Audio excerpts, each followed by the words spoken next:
Bonjour à tous, aujourd'hui on va parler de la pulpectomie.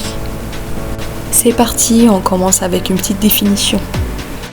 La pulpectomie est une procédure dentaire qui consiste à retirer tout le tissu pulpaire de la couronne jusqu'à la racine de la dent pour traiter l'infection et éviter la perte de la dent. Avec d'autres mots, la pulpectomie, c'est la dévitalisation de la dent, c'est-à-dire le retrait de toute la partie vivante de la dent. Maintenant, on va passer au protocole.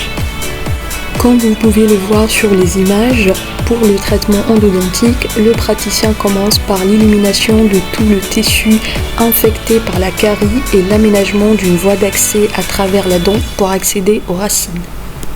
Ensuite, le praticien retire des canaux tout tissu infecté et nettoie les racines.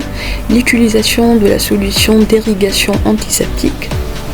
À la fin du traitement, les racines sont obturées de façon étanche pour éviter toute réinfection. Il faut savoir qu'il est possible de ressentir une douleur après avoir subi une dévitalisation. Cette douleur doit s'estomper au bout de quelques jours.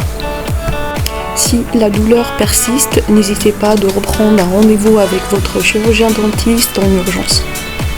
Maintenant, quand est-ce qu'on fait la pulpectomie? Le traitement endodontique est réalisé dans le cas d'une carie trop profonde, c'est-à-dire une pulpite irréversible, une fracture ou un traumatisme, et lorsque la dent est nécrosée, c'est-à-dire qu'elle est déjà morte.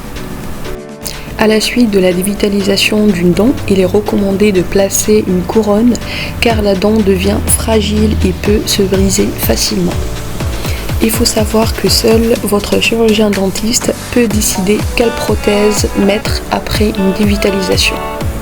On est arrivé à la fin de cette vidéo. Je vous remercie pour votre écoute et je vous dis à très bientôt pour une nouvelle vidéo.